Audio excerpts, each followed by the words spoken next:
السلام عليكم ورحمة الله وبركاته. إن الحمد لله نحمده ونستعينه ونستغفره ونؤمن به ونتوكل عليه ونعوذ بالله من شرور أنفسنا ومن سيئات أعمالنا. من يهدي الله فلا مضل له ومن يضلل فلا هادي له. وأشهد أن لا إله إلا الله وحده لا شريك له وأشهد أن محمدا عبده ورسوله. أما بعد، قال الله تعالى في القرآن العظيم والفرقان المجيد: يا أيها الناس اتقوا ربكم الذي خلقكم من نفس واحدة وخلق منها زوجها وبث منهما رجالا كثيرا ونساء واتقوا الله الذي تساءلون به والأرحام إن الله كان عليكم رقيبا. وقال في الآية الأخرى: من المؤمنين رجال صدقوا ما عاهدوا الله عليه فمنهم من قضى نحبه ومنهم من ينتظر وما بدلوا تبديلا. அன்பிற்கினிய அருமை சகோதர சகோதரிகளே, அல்லாஹுடைய மாபெரும் கருணையால் புனிதமிகு ரமதானுடைய மாதத்தில் 11 நாட்களை நல்ல ஆரோக்கியமாக நம்மை கடக்க செய்திருக்கிறான். மீதமுள்ள நாட்களிலும் உற்சாகமாக இபாதத்து செய்கிற, அமல்களை அல்லாஹுக்காக வேண்டி செய்தி முடிக்கிற வாய்ப்பை அல்லாஹ் நம் அனைவருக்கும் வழங்க வேண்டும். அன்பார்ந்த சகோதரர்களே சகோதரிகளே, புனிதமிகு இந்த ரமதானுடைய மாதத்தில் இரவு தொழுகைக்கு பிறகு நடக்கக்கூடிய இந்த சொற்பொழிவு நிகழ்ச்சியில் இன்றைய தினம் காலித் பின் வலீத் என்ற சஹாபியினுடைய வரலாற்றை பார்க்கவிருக்கிறோம்.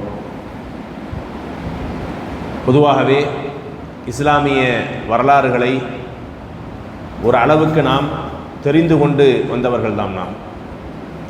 ஒவ்வொரு பயானுடைய நிகழ்ச்சிகளிலும் வரலாறுகள் சொல்லப்படுவதனுடைய நோக்கம் அந்த வரலாற்றின் மூலமாக நம்முடைய வாழ்க்கையில் ஏற்படுத்தப்படுகிற தாக்கம் என்ன என்பதை புரிந்து கொள்வதற்காகத்தான். ஒரு கம்பேரிட்டிவ் ஸ்டடி தான். சஹாபாக்கள் அவங்களுடைய வாழ்க்கையில் எப்படி இஸ்லாத்திற்காக வேண்டி அமைத்து கொண்டார்கள், நாம் நம்முடைய வாழ்க்கையில் இஸ்லாத்திற்காக வேண்டி என்ன செய்கிறோம் அப்படிங்கிறத கம்பேர் பண்ணி பார்ப்பதற்காகத்தான் என்ன செய்கிறோம், இஸ்லாமிய வரலாறுகளை சொல்வதனுடைய நோக்கம். இது என்ன புரிஞ்சிக்கக்கூடாதுன்னு சொன்னால், ஒரு சமூகம் இப்படியெல்லாம் வாழ்ந்துருக்கிறாங்க, அது அவங்களால மட்டும்தான் முடியும், நமக்கு அதில் இன்னும் பெரிய ரோலெல்லாம் கிடையாது அப்படிங்கிற மாதிரி என்ன செய்யக்கூடாது, நகர்த்தி விட்டு போயிடக்கூடாது. புரியுதா இல்லைங்களா? ஒவ்வொரு வரலாறும் நமக்கு ஒரு சில தகவல்களை சொல்லித்தரணும். குர்ஆனுடைய நடை நீங்கள் எடுத்து பார்த்தீங்கன்னு சொன்னால், குர்ஆன் 3 பகுதியாக நீங்கள் குர்ஆனை பிரிச்சிங்கன்னா அதில் ஒரு பகுதி ஃபுல்லாகவே என்னது, வரலாறுகள் தான். புரியுதா இல்லையா? ஏன் ரசூலுல்லாஹி ஸல்லல்லாஹு அலைஹி வஸல்லத்திற்கு குர்ஆனுடைய 3இல் ஒரு பகுதியில் அல்லாஹ் வரலாறுகளையாகவே தொடர்ச்சியாக சொல்வதனுடைய நோக்கம் எதுக்காக வேண்டி, இப்படியெல்லாம் வாழ்ந்துருக்குறாங்க, இதெல்லாம் நடந்திருக்குது, நீங்கள் உங்களுடைய வாழ்க்கையில் என்ன செய்யுங்க, தெரிஞ்சு அதன் மாதிரி புரிஞ்சு நடந்துக்குங்க அப்படின்னு சொல்கிற செய்தி தான். அப்போது வரலாறுகளை சொல்வது என்பது இன்றைக்கு நம்ம எடுத்திருக்க ஸ்டாண்ட் அல்ல, குர்ஆனுடைய ஸ்டாண்ட் அது. இப்போ அந்த அடிப்படையில் தான் ஒவ்வொரு வரலாறும் நமக்கு ஞாபகப்படுத்தப்படுகிறது. அந்த வரிசையில் இன்றைய தினம் காலித் பின் வலீதினுடைய ரலியல்லாஹு அன்ஹு அவருடைய வரலாறு என்ன செய்து ஞாபகப்படுத்தவிருக்கிறது. இந்த வரலாற்றை படிப்பதற்கு முன்பாக சூரா அஹ்ஸாபினுடைய 33ஆம் அத்தியாயத்தினுடைய 23வது வசனத்தை ஒரு தடவை படிச்சுட்டு வந்து இந்த வரலாறை படித்தோன்னு சொன்னால், நாம் ஒட்டுமொத்த வரலாறும் இந்த ஆயத்திற்குள் ஒளிந்திருப்பதாக என்ன செய்யலாம், தெரிஞ்சுக்கிறலாம். அல்லாஹ் குர்ஆனில் சொல்கிறான். எப்படி சொல்கிறான்னு பாருங்கள். அந்த வசனத்தினுடைய கருப்பொருள் என்னவென்றால், மினல் முஃமினீன, முஃமின்களில் ரிஜாலும், சில மனிதர்கள் உண்டு, சதகு மா ஆஹதல்லாஹு அலைஹி, அவர்கள் அல்லாஹ்விடத்தில் ஒரு சில உடன்படிக்கையை என்ன செஞ்சுட்டாங்க, செஞ்சுக்கிட்டு இருக்கிறாங்க. அல்லாஹ்விடத்தில் ஒரு சில உடன்படிக்கைகளை செய்து வைத்திருக்கிறார்கள். அதில் ஒரு சாரார் ஃபமின்ஹும் மன் கல்லா நஹ்பஹு, என்ன அல்லாஹ்ட்ட சொன்னாங்களோ அதை செய்தவர்களும் உண்டு. ஒமின்ஹும் மையந்ததிர், ஒரு சிலர் அல்லாஹ்விடத்தில் கொடுத்த உடன்படிக்கையை முடிப்பதற்குண்டான காலங்களை தேடிக்கொள்ளக்கூடியவர்களும் இருக்கிறார்கள், எதிர்பார்த்து கொண்டிருக்கிறார்கள். இப்படி அல்லாஹ் குர்ஆன்ல சொல்றான். இதுக்கு என்ன அர்த்தம்னா, அல்லாஹ்விடத்தில் செய்து கொடுத்த உடன்படிக்கையை முடித்தவர்களும் உண்டு, அதற்குண்டான வாய்ப்பு தேடியவர்களும் உண்டு. இவர் இரண்டாவது கேட்டகரி. அல்லாஹ்விடத்தில் செய்து கொடுத்த உடன்படிக்கையை நிறைவேற்றுவதற்குண்டான வாய்ப்பை தன்னுடைய ஆயுட்காலம் முழுவதுமாக தேடினார், தன்னுடைய வாழ்நாள் முழுவதுமாக தேடினார். அப்படி ஒரு மிகச்சிறந்த வீரமிகு சஹாபி தான் எனது காலித் இப்னு வலீத். ஏன் இது போன்ற சஹாபாக்களுடைய பெயர் தேர்ந்தெடுத்து இதை வரலாறு சொல்லுங்க மக்களுக்கு, இதை கொஞ்சம் ஞாபகப்படுத்துங்கன்னு சொல்லப்படுது அப்படின்னு சொன்னால், நிறைய பேர் காலித் இப்னு வலீதினுடைய வரலாற்றினுடைய முழு தகவலும் தெரியாது. அந்த பேர் ரொம்ப கேட்சியாக இருக்கும், சைஃபுல்லா காலித். நிறைய பேர் என்ன செய்வாங்க, மக்களுக்கு தன்னுடைய பிள்ளைகளுக்கு பேர் வைக்கிறதுல அவ்வளோ ஒரு வக்காரத்து இருக்கும். அவனோட பேர் கேளுங்க, பேர் கேளுங்க அப்படின்னு சொல்லுவாங்க. பேர் சொல்கிறான், என்னது காலித், சைஃபுல்லா காலித். அப்போ பிள்ளைகளுக்கு அதை பேராக வைக்குவதே நமக்கு என்னது ஒரு பெரிய வக்காரத்தாக பெருமையாக இருக்கிறது. அப்போ முழு வரலாறையும் தெரிந்து அவருடைய பேரை நம்ம வச்சோம்னு சொன்னால் அது என்ன செய்யும், அதனுடைய முழு பலனை அடைய முடியும். அவர் யார், ஏன் எல்லாரும் அவருடைய பேருக்கு பின்னாடி பெரிய ஒரு கற்பனையையும் ஆசையும் வைத்திருக்கிறார்கள். அல்லாஹ் ஏன் அவருக்கு சைஃபுல்லா, அல்லாஹுடைய போர் வாள் என்று ரசூலுல்லாஹி ஸல்லல்லாஹு அலைஹி வஸல்லம் இப்படி பெயரை சூட்டினார்கள். இஸ்லாமிய வரலாற்றில் இவர் எங்க முக்கியமான கதாபாத்திரமாக பங்காற்றினார், இஸ்லாமிய வரலாற்றினுடைய வளர்ச்சிக்கு இவர் எந்த இடத்தில் காரணியாக இருந்தார் என்பதை எல்லாம் என்ன செய்யலாம், இவருடைய வரலாறை படிக்கும் பொழுது நமக்கு என்ன செய்யும், ஒரு ஐடியா கிடைக்கும்.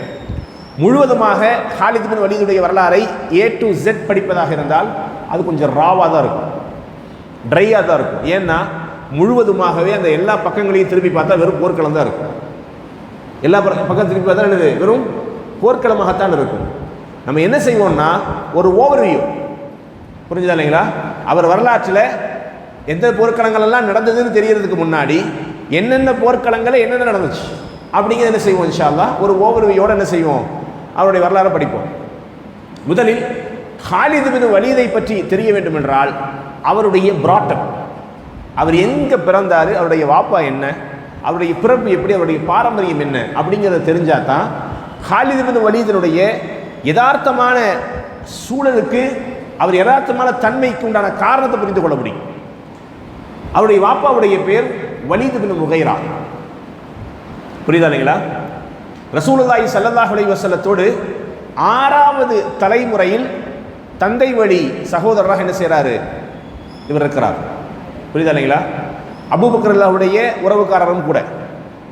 உமர் ரலியல்லாஹுடைய ஒரு வயதில் இருக்கக்கூடிய நபர் தான் காலித் பின் வலீத். உமர் ரலியல்லாஹுக்கு இவருக்கு ஒரே வயசு. காலித் பின் வலீதுடைய தந்தை யார் என்றால் வலீத் பின் முகைரா. இந்த வலீத் பின் முகைரா யார் அப்படின்னு சொன்னால் பனு மக்சூம் கோத்திரத்தினுடைய ஆகச்சிறந்த தலைவர்களில் ஒருவர் தான் வலீத் பின் முகைரா. எப்படி ஒரு தலைவர்னு சொன்னால் அவருக்கு இனி ஒரு புனைப்பெயர் உண்டு, குண்ணியத்துண்டு. அந்த குண்ணியத்துக்கு பேர் வஹீத். வஹீதுன்னு சொன்னால் ஒற்றையாள், தனி நபராக இருந்து எல்லாத்தையும் ஃபேஸ் பண்ணுவார். ஒரு சமூகமும் ஒரு தனி நபரும். உதாரணத்துக்கு சொல்வதாக இருந்தால் அவங்களுடைய மெயின் ரோல் என்னன்னு சொன்னால், மக்காவுக்கு யாரெல்லாம் ஹஜ்ஜுக்காக வேண்டி வருவார்களோ அவர்களுக்கு பணி அமர்த்துவது தான், அவர்களுக்கு வேலை செஞ்சு கொடுக்குறது தான் அவங்களுடைய முக்கியமான பணி. ஆரம்பத்திலேருந்து என்ன செஞ்சுட்டு இருந்தாங்க, மக்காவை பராமரிக்கிற பொறுப்பை ஒரு பெரும் பொறுப்பாக எடுத்து செஞ்சிருந்தாங்க. ஒரு தனி கண்ணியமாக தானே செய்து பார்க்கப்படுது காபத்துல்லாவை நிர்வாகம் செய்வது, புரியுதா இல்லைங்களா? இன்றைக்கும் அப்படித்தான். இன்னைக்கு கூட காபத்துல்லாவுடைய கீ யார்கிட்ட இருக்குது, யார்கிட்ட இருக்குது காபத்துல்லாவுடைய கீ? உஸ்மான் இப்னு மதூனுடைய அந்த பரம்பரையில் இருக்கக்கூடிய நபர்கிட்ட தான் என்ன செய்யுது, அந்த கீ என்ன செய்யுது இருக்குது. காபத்துல்லா கிஸ்வா போடுறாங்களா இல்லையா, அந்த வழமை என்பது அன்றிலிருந்து இருக்குது. இது எப்படி இருந்துச்சுன்னு சொன்னால், வலீத் இப்னு முகைரா யார் என்று தெரிந்து கொள்வதற்கு இந்த ஒரு செய்தி போதுமானதாக இருக்கும். ஒட்டுமொத்த குறைஷிகளும் சேர்ந்து ஒரு வருடம் என்ன செய்வாங்க, காபத்துல்லாவுக்கு துணி அணி போடுவாங்க, ட்ரெஸ் போடுவாங்க, கிஸ்வா போடுவாங்க.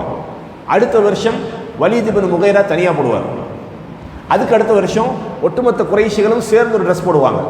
அதுக்கு அடுத்த வருஷம் வலீத் இப்னு முகைரா தனியாக போடுவார்.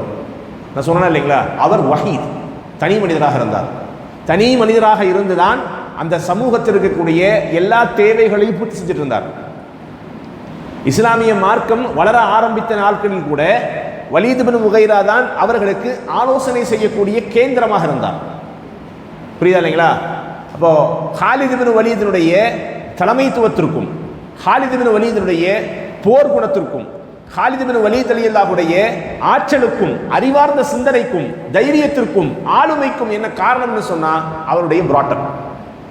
அவர் அது போன்ற ஒரு ஃபேமிலியிலேருந்து வந்தவர். அவங்க வாப்பா என்னது, பெரிய போர்படை தளபதி. அவர் என்ன செஞ்சாரு, சின்ன வயசுலேயே தம் பிள்ளைக்கு அந்த போர் தந்திரங்களையும் போர் ஹிக்மத்துகளையும் போருக்குண்டான எல்லா பயிற்சிகளையும் கொடுத்து தான் பிள்ளையை வளர்த்தினார்.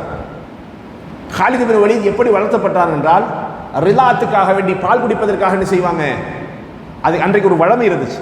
அரபுகளுடைய மரபுகள் ஒரு மரபு என்னவென்றால், குழந்தை பிறந்து கொஞ்ச நாள் என்ன செய்வாங்க, குழந்தைய பால் குடிக்க அனுப்பி வைப்பாங்க. அவங்களுடைய ரிலாத்தில் பால்குடி டைமில் பால் குடிப்பதற்காக ஒரு தாய் என்ன செய்வாங்க, வாடகைக்கு எடுத்து அந்த தாய் என்ன செய்வாங்க, அவங்களுக்கு பால் கொடுத்து அவங்கள வளர்த்துவாங்க. அப்போ என்ன செய்வாங்கன்னா, அந்த பிள்ளைகள் எல்லா சூழலும் பழக வேண்டும் என்பதற்காக வேண்டி போய் என்ன செய்வாங்க, நல்ல இந்த மணல் அதிகமாக இருக்கும் இல்லையா, பாலைவன பகுதியில் தான் குழந்தைகளை வளர்த்துவாங்க, ஓப்பன் ஸ்பேஸில் தான் வளர்த்துவாங்க. அந்த குழந்தைகளை வளர்த்தும் பொழுதே அந்த குழந்தைகளுக்கு என்ன செய்யணும், டெம்பரேச்சராகவும் உடல் ரீதியாகவும் நல்ல ஆரோக்கியத்தையும் திடகாத்திரத்தையும் வளர்த்துக் கொள்வதற்காகவே என்ன செய்வாங்க, அப்படி ஒரு மரபு அவங்கள்ட்ட இருந்துச்சு. மக்களை குழந்தையை பெற்றுக்கிட்டாலும் அவங்க என்ன செய்வாங்க, அவுட்டர் பிளேஸில் தான் குழந்தையை வளர்த்துவாங்க. புரியுதா இல்லைங்களா? அப்படி அந்த குழந்தைகள் அந்த இடத்துல இருந்து தான் குதிரை ஓட்ட கற்றுக்குவாங்க, குதிரையில பயிற்சி பண்ணிக்குவாங்க, அதே ஒரு ஒட்டகத்தில் பயிற்சி பண்ணுவாங்க, சண்டை போடுற பயிற்சி கொடுப்பாங்க. இப்படி எல்லா பயிற்சிகளும் முறையான நேரத்தில் முறையான வயதில் கொடுக்கப்பட்ட நபர் தான் ஹாலித் இப்னு வலீத். அவருக்கு அதில் பயங்கர இன்ட்ரெஸ்ட். எதில்? குதிரை ஓட்டுறதுல, ஒரு படையை நிர்வாகம் செய்வது, எதிர்த்து சண்டையிடுவதில், தைரியமாக ஒரு ஆளுமையாக அந்த சமூகத்தில் அடையாளப்படுவதில் அவருக்கு என்னது, தனி ஆற்றல் இருந்தது, ஆசை இருந்தது, ஆர்வம் இருந்தது.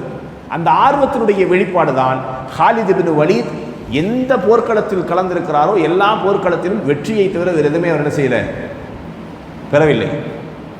புரியுதா இல்லைங்களா?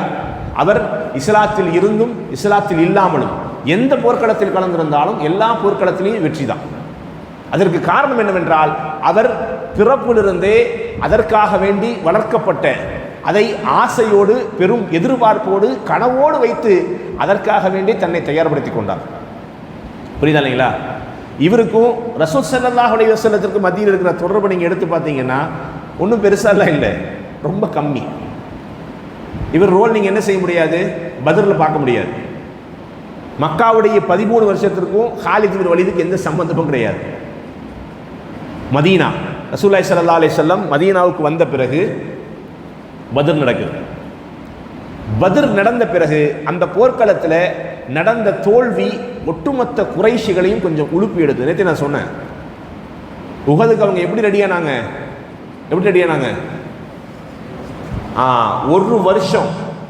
ஒரு வருஷம் தயாரானாங்கன்னு சொன்னா இல்லையா? அப்போ அந்த தயாரிப்பில் அபூ சுஃபியான் என்ன செஞ்சாருன்னா, ஒரு தடவை தோத்துட்டோம் இல்லையா, அடுத்து தோக்கக்கூடாது. அது ரொம்ப ஷார்ப்பாக இருந்தார். யார்? அபூ சுஃபியான் ரலியல்லாஹு அன்ஹு. ஏன்னா சின்ன ஒரு படை ஒரு 300 சில்லற பேர் 1000 பேர்த்து அடிச்சிட்டாங்க, அது பாரம்பரியமிக்க மக்காவை அடிச்சிட்டாங்கன்னு சொன்னால் இது சமூகத்தில் எல்லா இடத்துலையும் பரவுச்சுன்னா ரொம்ப அசிங்கம். நாளைக்கு நம்முடைய ட்ரேடிங்னா தெரியுதா இல்லையா? மக்கா என்பது ஒரு வியாபார நகரம். நீங்கள் இன்னைக்கு போய் பார்த்தீங்கன்னாலும் என்னது, மக்கா ஒரு செழிப்பான வியாபார நகரம். அன்னையிலிருந்து அப்படித்தான். காபத்துல்லா அவங்க அதுக்கு தான் யூஸ் பண்ணிக்கிட்டு இருந்தாங்க. எல்லா ஊர்கள்லேருந்து என்ன செய்வாங்க, அவர்கள் சம்பாதிக்கிற, அவங்க சேர்த்து வைக்கிற எல்லா பொருட்களையும் கொண்டு வந்து என்ன செய்வாங்க, காபாவுக்கு படைச்சிட்டு தான் வியாபாரத்தை ஆரம்பிப்பாங்க. அதாவது நீங்கள் மக்காவை சுற்றி பார்த்தீங்கன்னா 2000 ஆண்டு 3000 ஆண்டு பாரம்பரியமிக்க சந்தைகள்லாம் இருக்குது, இப்பவும் இருக்குது. நீங்கள் போய் பார்த்தீங்கன்னா தாயிஃப் பக்கத்தில் நீங்கள் போய் பார்க்கலாம், சூக்கே உக்கால் சந்தைன்னு சொல்லுவாங்க. அந்த சந்தையை பார்த்தீங்கன்னா 3000 வருஷம் பாரம்பரியம் இருக்குது. எத்தனை வருஷம்? 3000 இயர்ஸ். 3000 வருடம் பாரம்பரியமிக்க சந்தை இன்றும் லைவ்ல இருக்கு. சூக்கே உக்கால்னு சொல்லுவாங்க. அப்போ இது வியாபார நகரமாக தான் மக்கா இருந்துச்சு.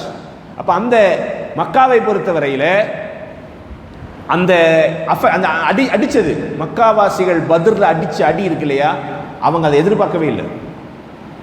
அதுக்கு பதிலாக அவங்க தயாரானது உஹதுக்காக வேண்டி எப்படி தயாரானாங்கன்னா 1 வருஷம் ப்ரிப்பேர் ஆனாங்க. அந்த 1 வருஷத்துடைய ப்ரிப்பரேஷனில் அவங்க தேர்ந்தெடுத்த நபர்கள் யார் யார் அப்படின்னு சொன்னால் அதில் ஒருத்தர் தான் ஹாலித் பின் வலீத். உஹதுக்கு போகும்பொழுது கண்டிப்பாக என்ன செய்யணும்? ஹாலிதை கூட்டிகிட்டு போகணும். அவர் போர்ப்படையினுடைய தளபதி அவர் தான் இருப்பார். புரியுதா இல்லைங்களா? இப்படி ஒவ்வொருத்தராக செலக்ட் பண்ணி தான் கூட்டிகிட்டு போனார் அபு சுஃபியான். அதில் மிக முக்கியமான நபராக ஹாலித் பின் வலீத் இருந்தார் என்பதை அந்த வரலாறு என்ன செய்யாது, அவரை பார்க்காம படிக்காமல் உஹது கடந்து போக முடியாது. ஏன்? முஸ்லீம்களுடைய விஷயத்தில் நாம் படிப்பதை தாண்டியும் ஹாலித் பின் வலீதுடைய விஷயத்தில் என்ன செய்வாங்க, அவர் எதிரியில் இருந்தால் கூட என்ன செய்வார், அவர் பயங்கரமாக ஒர்க் பண்ணியிருப்பார். ரசூலுல்லாஹி ஸல்லல்லாஹு அலைஹி வஸல்லம் போர்க்களத்திற்கு போவதற்கு முன்பாகவே என்ன செய்கிறாங்க, நம்மள வரலாறு படிச்சிருக்கோமா இல்லையா, யாரெல்லாம் உம்ராவுக்கு போயிருக்கிறாங்களோ அவங்களுக்கு என்னது, உஹது போர்க்களம், உஹதுடைய மலை எப்படி இருக்குன்னு தெரியும், அதுக்கு கீழே ஒரு சின்ன குன்று இருந்தது தெரியும், எல்லாருக்கும் தெரியுமா இல்லையா. ரசூலுல்லாஹி ஸல்லல்லாஹு அலைஹி வஸல்லம் ஒரு சஹாபியினுடைய தலைமையில் ஒரு 10 பேர் என்ன செய்கிறாங்க, அங்கே நிப்பாட்டினாங்க, 50 பேர்த்தை நிப்பாட்டினாங்கன்னு வரலாறுலாம் நம்ம படிச்சிருக்கிறோம். அப்படி தானே? ரசூலுல்லாஹி ஸல்லல்லாஹு அலைஹி வஸல்லம் ஏன் நிப்பாட்டினாங்க? ஒரே காரணம் ஹாலித் பின் வலீத் தான். ஏன்னா ரசூலுல்லாஹி ஸல்லல்லாஹு அலைஹி வஸல்லத்துக்கு தெரியும் வலீத் பின் முகைரா யார், ஹாலித் பின் வலீத் யாருன்னு சொல்லி. ரசூலுல்லாஹுக்கு தெரியும் ஹாலித் பின் வலீத் போர்ப்படைக்கு தளபதியாக வருகிறார் என்ற செய்தி ரசூலுல்லாஹி ஸல்லல்லாஹு அலைஹி வஸல்லம் அவருக்கு தெரிந்த உடனேயே ரசூல் ஸல்லல்லாஹு அலைஹி வஸல்லம் ரொம்ப ஹிக்மத்தாக தான் ஹேண்டில் பண்ணாங்க. அதனால தான் என்ன செஞ்சாங்க, கொண்டு போய் நிப்பாட்டினாங்க, மேலே நில்லுங்கன்னு சொல்லி. ஏன்? ரசூலுல்லாஹி ஸல்லல்லாஹு அலைஹி வஸல்லம் நிப்பாட்டினது மேட்ரு இல்லை, நிப்பாட்டின பிறகு சொன்னது மேட்ரு. சொன்ன விஷயம் ரொம்ப ஸ்ட்ராங்கானது. ரசூலுல்லாஹி ஸல்லல்லாஹு அலைஹி வஸல்லம் எவ்வளவு இம்பார்ட்டண்ட்டாக அதை நினைச்சாங்க அப்படிங்கிறத, ஹாலித் பின் வலீதுக்கு எவ்வளவு ரசூலா வேல்யூ பண்ணாங்க அப்படிங்கிறத இந்த வார்த்தைகள் மூலமாக புரிந்து கொள்ளலாம். அப்துல்லா பின் ஜுபைர் தான் என்ன செய்கிறாங்க, நீங்கள் தான் நிற்கணும், நீங்கள் என்ன செய்யக்கூடாது, யார் இறங்கக்கூடாது, என்னுடைய அடுத்த ஆர்டர் வர்ற வரைக்கும் நீங்கள் என்ன செய்யணும், தான் நிற்கணும். நாங்கள் ஜெயித்தாலும் சரி, நாங்கள் தோத்தாலும் சரி, நாங்கள் வெட்டப்பட்டு கொல்லப்பட்டாலும் சரி, கொல்லப்பட்டு எங்களுடைய பிணங்களை கழுகுகள் வந்து கொத்துவதை நீங்கள் பார்த்தாலும் சரி, நீங்கள் கீழே இறங்கக்கூடாது, நீங்கள் அங்கேயே தான் நிற்கணும். ரசூலுல்லாஹி ஸல்லல்லாஹு அலைஹி வஸல்லம் இவ்வளவு ஸ்ட்ராங்காக ஆர்டர் போட்டதுக்கு காரணம் என்னன்னா, ஹாலித் ஏதாவது பண்ணிடுவார். ரசூலுல்லாஹி ஸல்லல்லாஹு அலைஹி வஸல்லம் நினைத்ததை போலவே அவர் வேலை செஞ்சார். எல்லாருடைய பார்வை ஒரு மாதிரி இருந்துச்சு, ஹாலிதுடைய பார்வை ஒரு மாதிரி இருந்துச்சு. போர் ஆரம்பித்த சரியா, நீங்க உஹது எவ்வளவு நேரம் நடந்துச்சு தெரியுமா? உஹது போர்ல எவ்வளவு நேரம் நடந்துச்சு? சும்மா சொல்லுங்க. 40 மினிட்ஸ். எவ்வளவு நேரம்? 40 நிமிஷம் தான். போர் ஒட்டுமொத்தமாக நடந்தது 40 நிமிஷம் தான். புரியுதா இல்லைங்களா? நம்ம நினைக்கிற போர்க்களத்தில் பாதிப்பு பெருசு. பத்ர் அதே மாதிரி தான், எல்லாம் சின்ன சின்ன டைம், இந்த டியூரேஷன் தான். அந்த டியூரேஷனுக்குள்ளே எல்லாம் முடிஞ்சு போச்சு. உஹது எப்படி நடந்துச்சுன்னு சொன்னா, ரசூலுல்லாஹி ஸல்லல்லாஹு அலைஹி வஸல்லத்துடைய போர்ப்படை அவர்களை எதிர்க்க ஆரம்பித்த உடனே அவர்கள் கொஞ்ச நேரத்தில் என்ன செஞ்சாங்க, ஓட ஆரம்பிச்சாங்க. ஓடும் போது என்ன செஞ்சாங்கன்னா, ஓடுறதுக்கு இடைஞ்சலா இருந்தனால கவசங்களை எல்லாம் கீழே கழட்டி போட்டு ஓடினாங்க.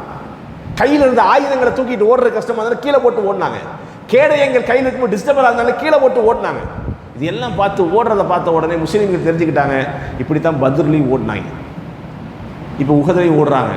இவங்களுக்கு இவ்வளவுதான் பவர் போல தெரியுது, இவங்களுக்கு தாக்குதல் நடத்தக்கூடிய திறமை இவர்களுக்கு இவ்வளவுதான் என்று நினைத்து என்ன செஞ்சாங்க, முன்னாடி முஷ்ரிக்குகள் ஓட ஆரம்பித்தார்கள், பின்னாடி முஸ்லீம்கள் என்ன செஞ்சாங்க, துரத்திட்டே போனாங்க. அவங்க கீழே போட்ட பொருட்களை எல்லாம் எடுத்துட்டு போனாங்க. அவங்க கீழே போட்டுக்கிட்டே போறாங்க, பின்னாடி போறவங்க எடுத்துட்டே போறாங்க. அப்படி எடுக்க மேல இருந்து என்ன செய்யறாங்க, அந்த மலையிலிருந்து பார்க்கறாங்க, அவ்வளவுதான், போர் முடிஞ்சது போல தெரியுது, ரொம்ப ஈஸியா முடிஞ்சு போச்சு. நாங்களும் கீழே போய் எடுக்கிறோம், எல்லாருக்கும் பொதுவானது தானே அது, நாங்களும் போய் எடுக்கிறோம். ஏன்னா போர்ல கனிமத்து பொருட்கள் யார் எவ்வளவு எடுக்கிறாங்களோ, அவங்க எவ்வளவு எடுக்கிறாங்களோ அவங்களுக்கு தகுந்த மாதிரி என்ன செய்யும், அவங்களுக்கு ரிட்டர்ன் கிடைக்கும். அதனால தான் அவங்க இறங்குனாங்க. மேலேருந்து இறங்குறதுக்கு காரணம் அவர் சொல்றாரு, அப்துல்லா பின் ஜுபைர், இறங்காதீங்க, ரசூலுல்லாஹி ஸல்லல்லாஹு அலைஹி வஸல்லம் இறங்கக்கூடாதுன்னு சொல்லியிருக்கிறாங்க. இறங்காதீங்கன்னு சொல்ல கீழே இறங்கினாங்க. காலித் பின் வலீத் என்ன செஞ்சாருன்னா முன்னாடி ஓடிட்டார். கிட்டத்தட்ட 2 கிலோமீட்டர் தாண்டி போய் நிற்கிறார். தாண்டி போய் என்ன செய்யறாருன்னா திரும்பி நின்று பார்க்குறாரு என்ன நடக்குதுன்னு. சூழல் எல்லாம் பார்க்கும் பொழுது மேலே இருந்து என்ன செய்யறாங்க, நிப்பாட்டப்பட்டவர்கள் இந்த மலையிலையும் சரி வேறு சில மலைகள்லையும் சரி நிப்பாட்டப்பட்டவங்கள கீழே இறங்கிட்டாங்க. இதை பார்த்த உடனே காலித் பின் வலீத் சரியான முடிவெடுத்தார். என்ன முடிவெடுத்தாருன்னா சுற்றி வந்துருங்கன்னு சொல்லி அவர் சுத்தம் போதே சொல்றாரு, உங்க கண்ணில் பட்டவங்களெல்லாம் கொண்டுருங்க, யாரெல்லாம் பார்க்காதீங்க, கண்ணில் யாரெல்லாம் படுறாங்களோ அவங்க மேலே வாள் வீசிடுங்க அப்படின்னு சொல்லிட்டு தான் வாழை வீசுறாங்க. கிட்டத்தட்ட 70 பேர் பத்ர் போர்க்களத்தில் கொல்லப்பட்டார்கள். சரியா அடுத்து 20 நிமிஷத்தில் 70 பேர்த்தை கொண்டுட்டாங்க. ரசூலுல்லாஹி ஸல்லல்லாஹு அலைஹி வஸல்லம் என்ன செஞ்சாங்க, அந்த போர்ப்படை உஸ்மான் ரலியல்லாஹு ஓடிட்டாங்க. ஓடி போய் மலைக்கு மேலே போய் ஏறினாங்களா இல்லையா பாதுகாத்துக் கொள்வதற்காக. ஏன்னா யார் என்னன்னு தெரியல, சூழல் ரொம்ப வித்தியாசமாக இருந்துச்சு. அப்போ இந்த சூழலுடைய யதார்த்தத்தை மாற்றி அமைத்தது யார் என்றால் காலித் பின் வலீத். முஸ்லிம்களுக்கு மிகப்பெரிய அச்சுறுத்தலையும் மிகப்பெரிய பயத்தையும் ஏற்படுத்தியது காலித் பின் வலீத் தான். இந்த போர்க்கள முஸ்லிம்களுக்கு வெற்றியா தோல்வியா என்று கேட்டால் ஒரு கட்டத்தில் தோல்வி மாதிரி தான் தெரியும். ஆனால் முஸ்லிம்களுக்கு வெற்றி தான். ஏன்னா அவங்க அங்கேருந்து போகலை, வெயிட் பண்ணாங்க, மறுபடியும் ஃபைட் பண்ணுறக்காக சண்டை போட்டாங்க, அந்த மலையிலே நின்றாங்க, மறுபடியும் இறங்கி வந்தாங்க. ஆனால் என்னது ஒரு தோல்வியாக வரலாற்று ஆய்வாளர்கள் என்ன செய்ய மாட்டாங்க, சொல்ல மாட்டாங்க. என்றிருந்தாலும் முஸ்லிம்களுக்கு ஒரு பெரிய படிப்பினை இருந்தது. அந்த படிப்பினைகளுக்கெல்லாம் முக்கிய காரணியாக இருந்தவர் யார் என்றால் காலித் பின் வலீத் தான். அப்போ அவர் இஸ்லாமிய மார்க்கத்திற்கு வெளியிருக்கும் பொழுது முஸ்லீமாக இல்லாத காலத்திலேயே அவருடைய போர் டாக்டிக்ஸ் என்ன அப்படிங்கிறத எல்லாருக்கும் தெரியும். உஹதில் அதை காட்டி கொடுத்தாரு, நான் யார் அப்படிங்கிறது. அடுத்து உஹது போர் முடிஞ்ச பிறகு அடுத்த போர் ஹந்தக், அதில் எல்லாம் அவர் பெருசாக ஒன்றும் செய்யலை, ரோல் ப்ளே பண்ணல. அடுத்தது எப்போ அவரை கூப்பிடுறாங்க அப்படின்னு சொன்னால் ஹுதைபியால வச்சுதான். ரசூலுல்லாஹி ஸல்லல்லாஹு அலைஹி வஸல்லம் கனவு கண்டு பெரிய கனவோடு, கிட்டத்தட்ட ஹுதைபியா அப்படிங்கிற நிகழ்வு இருக்கு இல்லையா, இந்த நிகழ்வை நீங்கள் படிப்பதாக இருந்தால் கூட உண்மையிலேயே அது ரொம்ப கஷ்டமாக இருக்கும். ஏன்னா ரசூலுல்லாஹி ஸல்லல்லாஹு அலைஹி வஸல்லம் மக்காவிலிருந்து மதீனாவுக்கு போய் 6 வருஷம் காபத்துல்லாவை பார்க்கல. ரசூலுல்லாஹ் மக்காவிலிருந்து மதீனாவுக்கு போகும்போது எப்படி போனாங்க? மனம் இல்லாமல் தான் போனாங்க. காபத்துல்லாவுடைய திரைச்சீலையை பிடித்து கண்ணீர் விட்டு அழுதார்கள். இந்த மக்கள் என்ன துரத்துறாங்க, இவங்க துரத்துறாங்க, நான் போக மாட்டேன், எனக்கு காபா விட்டு போறதுக்கு எந்த மனசே இல்லை. ரசூலுல்லாஹி ஸல்லல்லாஹு அலைஹி வஸல்லம் இப்படி தான் சொன்னாங்க. காபத்துல்லா விட்டு போய் ரசூலுல்லாஹி ஸல்லல்லாஹு அலைஹி வஸல்லம் மதீனாவுக்கு போய் 13 மாதங்கள் அல்லது 16 மாதங்கள் அல்லாஹ் பைத்துல் மக்தஸ் என்ன செஞ்சிருந்தான், கிப்லாவை மாற்றி இருந்தான்.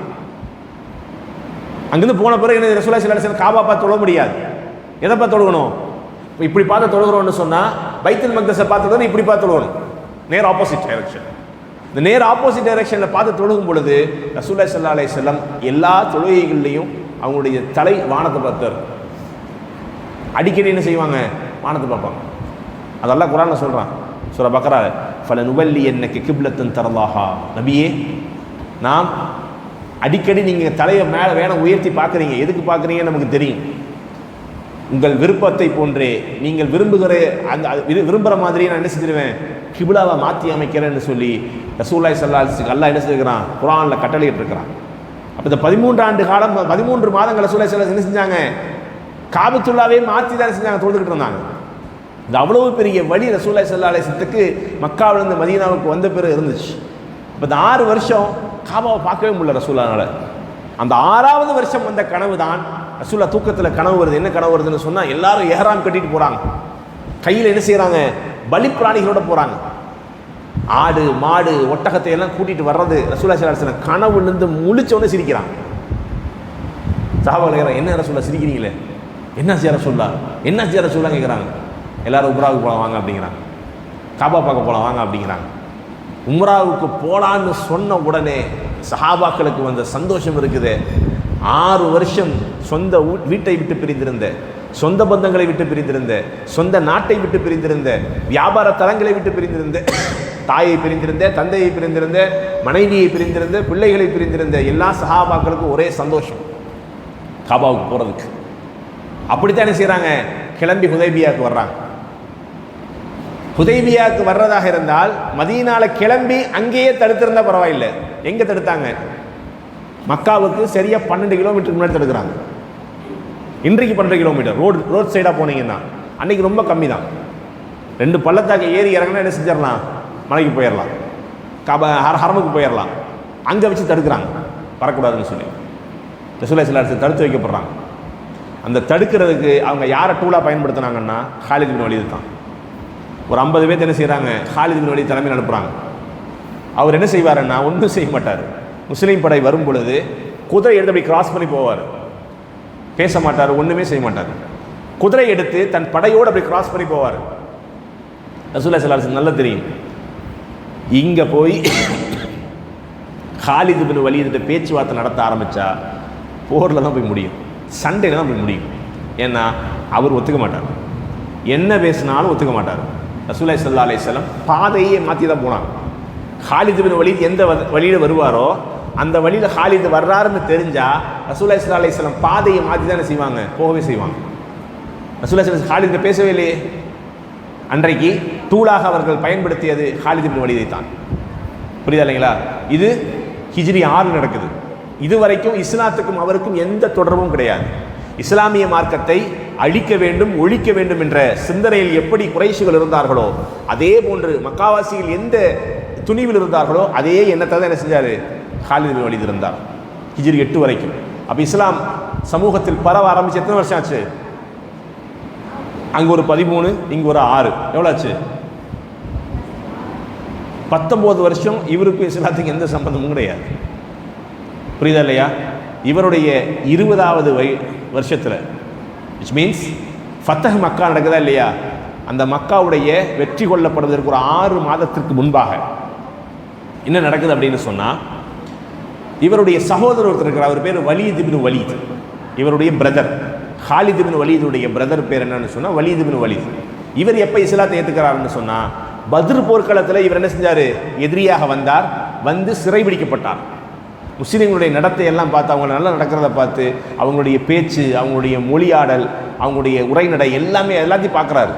அவங்களுடைய வழக்கம், அவங்களுடைய பண்பு, அவங்களுடைய சிறப்பம்சம் எல்லாத்தையும் பார்த்து இஸ்லாத்தை ஏற்றுக்கிறார். ஹாலித் பின் வலீத் முஸ்லீம் அல்ல, அவருடைய சகோதரர் முஸ்லீம், அவருடைய தந்தை மிகப்பெரிய எதிரி. இதுதான் அவங்களுடைய ஃபேமிலி ஸ்ட்ரக்சர். அவங்களுடைய சகோதரி அவங்க இஸ்லாத்தை ஏற்றுக்கிட்டாங்க. இப்படி பாதி பேர் இஸ்லாத்துக்கு ஆப்போசிட்டா. இப்போ ரசூலுல்லாஹி ஸல்லல்லாஹு அலைஹி வஸல்லம் உம்ரத்துல் கலா, ஹுதைபியாவில் முடிக்காத உம்ராவை திரும்ப வந்து முடிச்சாங்களா இல்லையா? அந்த உம்ரத்துல் கலா முடித்த உடனே ரசூலுல்லாஹி ஸல்லல்லாஹு அலைஹி வஸல்லம் என்ன செஞ்சாங்கன்னா, மெதுவாக அவர்கிட்ட கேட்குறாங்க, அவருடைய பிரதர்கிட்ட என்ன கேட்குறாங்கன்னா, வலீத் ஏன் ஹாலித் இன்னும் இஸ்லாத்துக்கு வராமல் இருக்கிறாரு? நான் பார்க்கக்கூடிய மனிதர்களிலேயே ஹாலித் பின் வலீதை போன்று ஒரு மிகச்சிறந்த புத்தி கூர்மை உள்ள ஒரு மனிதரை நான் பார்த்ததே இல்லை. அவர் இவ்வளவு புத்திசாலியாக இருந்து கூட அவரால் இன்னும் இஸ்லாத்துக்குள்ளே வர முடியலையே, அவரை என்ன தடுக்குது, என்ன பிரச்சனைங்க அப்படிங்கிற விஷயத்தை தன்னுடைய சகோதரிடத்தில் வலீத் பின் வலீதிடத்தில் என்ன செய்கிறாங்க, சொல்கிறாங்க. அவரை போன்ற மனிதர்கள் எல்லாம் இஸ்லாத்திற்கு வந்தால் இஸ்லாத்துக்கு மிகப்பெரிய பாக்கியமாக இருக்கும். அல்லாஹ் அவரை போன்ற மனிதர்கள் மூலமாக இஸ்லாத்தை வலுப்படுத்த வேண்டும் என்று ரசூலுல்லாஹி ஸல்லல்லாஹு அலைஹி வஸல்லம் ஒரு கட்டத்தில் மெதுவாக பேசுகிறாங்க தம் பிரதர்கிட்ட. யார்கிட்ட? வலீத் பின் வலீதிட்ட. அவர் என்ன செய்கிறாருன்னா, சரி எனக்கு வந்த மெசேஜை எப்படியாவது என் அண்ணன்ட்ட போய் சேர்த்திடுறேன், அவர் வர்றாரு வரலங்கிறது அப்புறம். அவர் லெட்டராகவே எழுதுறாரு, உங்களை ரசூலுல்லாஹ் இப்படியெல்லாம் விசாரிச்சாங்க, நீங்கள் இஸ்லாத்திற்கு வந்தால் அது மிகச் சிறப்பாக இருக்கும் என்று ரசூலுல்லாஹி ஸல்லல்லாஹு அலைஹி வஸல்லம் ஃபீல் பண்ணுறாங்க அப்படின்னு சொல்லுகிற நேரத்திலேயே இவர் உம்ரத்துல் கலாவுக்கு போன உடனே என்ன செய்கிறாரு, அந்த பரபரப்பான நேரத்தில் எப்படியாவது இந்த லெட்டரை ஹாலித் பின் வலீதுக்கு சேர்த்துருங்க அப்படிங்கிறாங்க. அந்த லெட்டர் ஹாலித் பின் வலீதுக்கு வந்த உடனே அவர் அடுத்து படித்து பார்க்குறாரு. படித்ததிலிருந்து தான் அவருக்கு இஸ்லாத்தின் மீது ஈர்ப்பு வர ஆரம்பிக்கிறார். அப்புறம் தான் இஸ்லாத்தை என்ன செய்கிறாரு, ஸ்டடி பண்ண ஆரம்பிக்கிறார். ஏன்னா ஒரு சில சந்தர்ப்பங்களில் அவர் இவர்களுக்கு மறைமுகமான உதவி அல்லாஹ்விடத்தில் வருகிறது என்பதை புரிந்து கொண்டார். எப்போ அப்படின்னு சொன்னால், ஒரு போர்க்களத்தில் அவங்க என்ன செய்கிறாங்க, தொழுதுகிட்டு இருக்கிறாங்க. ஹாலித் பின் வலீத் ஒரு பிளான் பண்ணுறாங்க. என்ன பிளான் பண்ணுறாருன்னா, ஆனால் போர்க்களத்தில் வந்து தொழுதுகிட்டு இருக்கிறாங்க, பேசாமல் இவங்க கழுத்தை கீழே இறக்குறாங்களா இல்லையா சஜ்ஜதால, அப்போ ஒரே அடியை எல்லா கழுத்தையும் எப்படி சர்ன்னு அறுத்துட்டு போயிடலான்னு யோசிக்கிறார். எப்படி யோசிக்கிறாரு, சஜ்ஜதால இருக்கும் பொழுது இவங்க அடுத்து சஜ்ஜதால கீழே விழுந்தாங்கன்னா வாழை வச்சு அப்படி எல்லாத்தையும் கழுத்து அப்படி கர்றன்னு அறுத்துட்டு போயிடுவோம் அப்படின்னு நினைக்கிறாரு. இப்படி ஃபீல் பண்ணி முடிக்கும் பொழுது அடுத்து சஜதாவுக்கு வரும்போது ஒரு பெரிய கூட்டம் முன்னாடி வந்து நிற்குது. அந்த சஜதாவிலே என்ன செஞ்சிச்சு? சட்டம் இறக்கி விடப்படுகிறது. சலாத்துல் ஹவுஃப் அப்படின்னு தெரியுமா? அச்ச நேர தொழுகை அப்படின்னு என்னது? போர்க்களங்களில் பாதி பேர் என்ன செய்யணும்? தொழுகணும், பாதி பேர் அவங்கள பாதுகாப்புக்கு நிற்கணும். அப்போ அவர் யோசிக்கிறாரு, அட நம்ம மனசில் என்ன நினச்சோன்னா இப்போ சஜதாவில் இருக்கக்கூடிய கழுத்தாக இருக்கணும்னு நம்ம நினச்சி முடிக்கிறதுக்கு முன்னாடி என்ன செய்யுது? ஒரு பெரிய போர் படை வந்து நிற்கிது. நம்ம நினச்சது அவங்களுக்கு எப்படி தெரியும்? இவங்களுக்கு நம்ம நினைப்பதை தாண்டி, மனித ஆற்றலை தாண்டி, மனித உதவியை தாண்டி இவர்களுக்கு வேறு ஏதோ உதவி அங்கெங்கேயும் வருது அப்படிங்கிறத உணர்வு ரீதியாகவே ஆரம்பத்திலேயே புரிந்து கொண்டார். யார்? காலித் பின் வலீத். பின்னாளில் இந்த லெட்டர் வந்த உடனே அது ஒரு பெரிய மனமாற்றத்திற்கு காரணமாக இருக்கிறது. அப்பொழுதுதான் அவர் இஸ்லாத்தை ஏற்றுக்கொள்கிறார். இஸ்லாத்தை ஏற்றுக்காண்டி போறார். போகும் பொழுது போகிற வழியில் அவர் ஒரு விஷயத்தை பார்க்குறாரு. அது யாருன்னா, அவர் மதீனாவுக்கு போகும் பொழுது அவருடைய நண்பர் அம்ர் இப்னு ஆஸ், அவர் ஒரு மிகப்பெரிய சஹாபி. அவர் மெதுவாக பம்பி போகிறாரு. போகிற வழி கேட்குறாரு, ஏ அம்ரு, எங்கே போகிற? அவர் சொல்கிறாரு, நான் முகம்மதை பார்க்க போகிறேன். சுப்ஹானல்லாஹி அலி மர்ஹபா, நான் அதுக்கு தான் போகிறேன், வா போகிறேன். ரெண்டு பேரும் சேர்ந்து ஒன்றாக என்ன செய்கிறாங்க? போய் ரசூலுல்லாஹி ஸல்லல்லாஹு அலைஹி வஸல்லம் இஸ்லாத்தை ஏற்றுக்கொள்கிறார்கள். ரசூலுல்லாஹி ஸல்லல்லாஹு அலைஹி வஸல்லம் இஸ்லாத்தை ஏற்றுக்கிட்ட உடனே சொன்ன முதல் வார்த்தை இதுதான், இதோ மக்கா தன்னுடைய ஈரல் குலைகளை கக்க ஆரம்பிக்கிறது. அப்படின்னு என்னது? மக்காவுடைய ஈரல் இவங்கெல்லாம் தான். இவர்கள் எல்லாம் இதற்கு முன்பாக இஸ்லாத்திற்கு எதிரிகளாக இருந்தார்கள். இஸ்லாத்தை அழிக்க வேண்டும் என்பதில் கங்கணம் வெட்டி கொண்டிருந்தார்கள். இஸ்லாத்தை ஒழிக்க வேண்டும், கருவறுக்க வேண்டும் என்று சதா அதே எண்ணத்தில் இருந்தவர்கள். இன்றைக்கு மக்கா தன்னுடைய ஈரல்களை எல்லாம் வெளியெடுக்க ஆரம்பிக்கிறது. அப்படின்னு என்னது? மக்காவுக்கு இதற்கு பிறகு இஸ்லாத்திற்கு வலு சேர்ப்பதற்குண்டான ஆட்களை மக்கா தர ஆரம்பிக்கிறது. அப்புறம் என்னது? இவங்கெல்லாம் முஸ்லீம்கள் ஆயிட்டாங்க. சுப்ஹானல்லாஹில் அலீம். காலித் பின் வலீத் இஸ்லாத்தை ஏற்றுக்கொண்ட அந்த ஆரம்ப நாள் முஸ்லீம்களுடைய மிகப்பெரிய சந்தோஷத்துக்கு காரணமாக இருந்தது. என்ன? காலித் எதிர்பார்ப்புக்குரிய ஒரு மனிதராக இருந்தார். அவரை பற்றி எல்லாருக்குமே வரலாறு தெரிந்திருந்தது, இவர் யார் என்று. அதனால எல்லாரும் என்ன செஞ்சாங்க? ரொம்ப ஆசைப்பட்டாங்க. அவர் இஸ்லாத்திற்கு வந்த பிறகு அவரை என்ன செஞ்சாங்க? சேஃப்கார்ட் பண்ணாங்க. இவர் உண்மையிலேயே யார் என்ற ரோலை எப்போ ப்ளே பண்ண ஆரம்பித்தார்? அதுதான் ரொம்ப முக்கியம். இவர் இஸ்லாமிய வரலாற்றில் பெரும்பங்கு எங்கே ஆற்ற ஆரம்பித்தார் அப்படின்னு சொன்னால் முஅத்தாவுடைய போர்க்களத்தில் தான். ரசூலுல்லாஹி ஸல்லல்லாஹு அலைஹி வஸல்லம் என்ன செஞ்சாங்க? இவர் இஸ்லாத்திற்கு வந்த பிறகு இவரை ரசூலுல்லாஹி ஸல்லல்லாஹு அலைஹி வஸல்லத்துடைய மிக முக்கியமான சிறப்பு இயல்பு என்னன்னு சொன்னால், யாருக்கு என்ன வருமோ அதை ரசூலுல்லாஹி ஸல்லல்லாஹு அலைஹி வஸல்லம் சரியாக பயன்படுத்துவாங்க. யாருக்கு என்ன ஃபன் இருக்குதோ, என்ன கலை யார்கிட்ட இருக்குதோ அந்த கலையினுடைய முழு எக்ஸ்ட்ராக்டை ரசூலை வெளியே எடுத்துருவாங்க. புரியுதா இல்லைங்களா? இது ரசூலுல்லாஹ்வுடைய சிறப்பம்சம். அப்துல்லாஹ் இப்னு மஸ்ஊத் போய் என்ன செய்ய மாட்டாங்க? போய் வாள் எடுத்துட்டு வா, சண்டைக்கு போவோம் வா. அவரை குரானை தான் ஓத சொல்லுவாங்க. நீங்கள் ஓதுங்க, இன்னும் ஓதுங்க. அவர்கிட்ட குரானை செஞ்சாங்க ரசூலுல்லாஹி ஸல்லல்லாஹு அலைஹி வஸல்லம் ஓத சொன்னாங்க. ஸெய்த் இப்னு சாபித்தை கூப்பிட்டாங்க, இங்கே வாங்க, என்ன பண்ணுறீங்க? என்ன யார சொல்லலாம்? குரானை எல்லாம் போய் தொகுத்துருவாங்க, போங்க. அவர் குரானை தொகுக்கிறது தான் வேலை. அப்போ யாருக்கு என்ன பண்பு இருக்கிறதோ, யாருக்கு என்ன சிறப்பு இருக்கிறதோ, யாருக்கு என்ன ஃபன் தெரியுமோ அதை ரசூலுல்லாஹி ஸல்லல்லாஹு அலைஹி வஸல்லம் முழுசாக பிழிஞ்சு எடுத்துருவாங்க. அதில் காலித் பின் வலீதிற்கு இருக்கிற மிகச்சிறந்த சிறப்பு ஆற்றல் என்னன்னு சொன்னால் என்னது? போர்க்களம் தான், சண்டை தான். அவருக்கு அதுதான் பிடிக்கும், அவருக்கு அதுதான் மிக விருப்பமானது, அவருக்கு ஃபுல்லாக தெரிஞ்சது அதுதான். புரியுதா இல்லைங்களா? ரசூலுல்லாஹி ஸல்லல்லாஹு அலைஹி வஸல்லம் முஅத்தாவுடைய போர்க்களத்தில் சாதாரண போர்ப்படையினுடைய ஒரு போர் வீரரை தான் அனுப்பி வைக்கிறாங்க. முஅத்தாவுடைய போர்க்களம் எல்லாத்துக்குமே தெரியும். ஏன் அப்படின்னு சொன்னால், அந்த போர்க்களம் என்பது கிட்டத்தட்ட ரோமர்களுக்கு எதிராக நடந்த போர். அது ரோமர்களுக்கு எதிராக நடந்த போர்க்களம். முஸ்லீம்கள் ஒரு 40,000 பேர் தான் இருக்கிறாங்க. எதிரி படையில் 2 லட்சம் பேர் இருப்பாங்க. எத்தனை பேர் இருக்காங்க? 2,10,000 பேர் இருக்கிறாங்க. இங்கே சரி 40 லட்சம் எவ்வளோ இருக்காங்க? 2,10,000. போர் நடப்பதற்கு முன்பாகவே மஷூரா நடக்குது. என்ன மஷூரா நடக்குது? அப்துல்லாஹ் இப்னு ரவாஹா, ஸெய்த் இப்னு ஹாரிஸா, ஜாஃபர் இப்னு அபி தாலிப், ரசூலுல்லாஹி ஸல்லல்லாஹு அலைஹி வஸல்லம் இவங்க தான் என்ன செய்கிறாங்க? இந்த போர் படைக்கு தளபதிகளாக அனுப்பி வைக்கிறாங்க. புரியுதா இல்லைங்களா? இவங்க மஷூரா செய்கிறாங்க. என்ன செய்யலாம்? கொஞ்சம் வெயிட் பண்ணலாமா?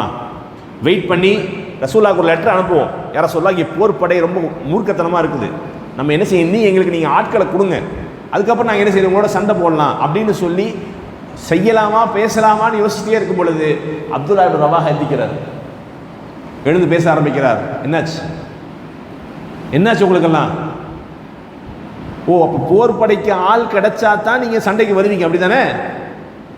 அப்போ உங்களுடைய எண்ணம் நம்பிக்கையெல்லாம் ஆட்கள் மூலமாகத்தான் உதவி கிடைக்குது, வெற்றி கிடைக்குது, வேற ஒன்றும் இல்லையே. இதில் எந்த இடத்துக்கும் நான் உடன்பட்டு வரமாட்டேன். நம் அல்லாஹுடைய தூதருடைய நாவால் உச்சரிக்கப்பட்டவர்கள் நாம். ரசூலுல்லாஹி ஸல்லல்லாஹு அலைஹி வஸல்லம் என்ன சொன்னாங்க? கூப்பிடுறாங்க, இங்கே வாங்க ஸைத் பின் ஹாரிஸா, இந்த போர்ப்படைக்கு நீங்கள் தான் தளபதியாக இருக்கணும்.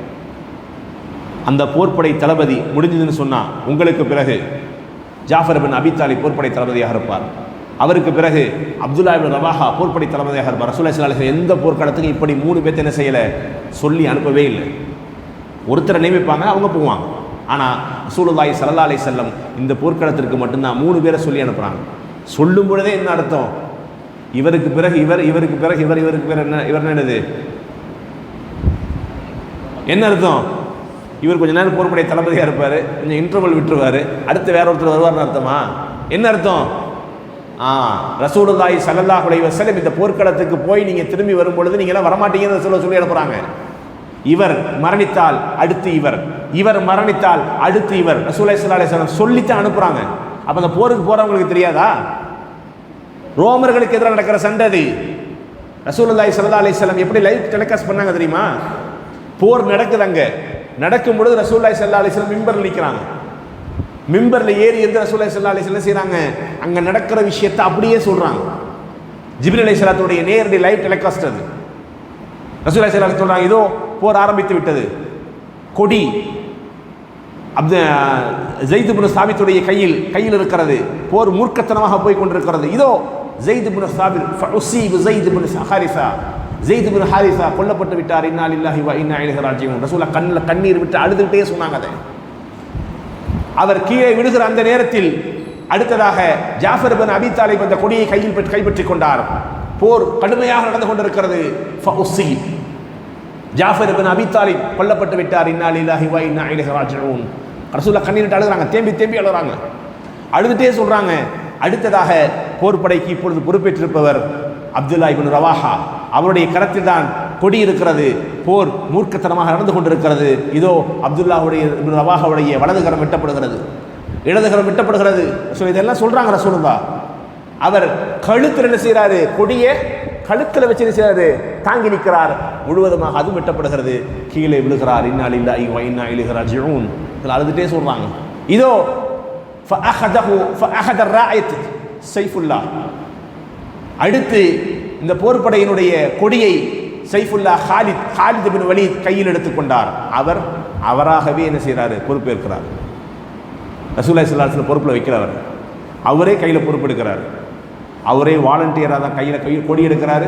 கொடியை எடுத்து இவர் போர்க்களத்திலிருந்து மிகச்சிறப்பான முறையில் வேலை செஞ்சு என்ன செய்கிறாரு, தப்பிச்சு கூட்டிகிட்டு வர்றாரு. போர்க்களத்தில் சண்டைடுறது இருக்கு இல்லையா, அந்த சண்டையில் எதெல்லாம் வெற்றியாக தீர்மானிக்கப்படும் என்றால், ஒன்று சண்டை போட்டு ஜெயிக்கிறது, இல்லையா அவங்கள காப்பாற்றி கூட்டிகிட்டு வர்றது. இது ரெண்டுமே முக்கியமான ரோல். காலித் பின் வலீத் என்ன செஞ்சாருன்னு சொன்னால், அவங்கள காப்பாற்றி கூட்டிகிட்டு வந்தார். அதுக்கு அவர் என்ன வேலை செஞ்சார், என்ன பண்ணாருங்கிறது ரொம்ப முக்கியமான ரோல். ஏன்னா ஆப்போசிட் இருக்கிற படை ரோமர்களுக்கு எதிரான படை, 2 லட்சம் பேர் இருக்கிறாங்க. அங்கே இங்கே வெறும் 40,000 பேர் தான் இருக்கிறாங்க. காலித் பின் வலீத் படைகளை 4-5 பிரிக்கிறார். பிரிச்சுட்டு முதல் அணியில் 3000 பேர்த்த நிற்க வைக்கிறார்.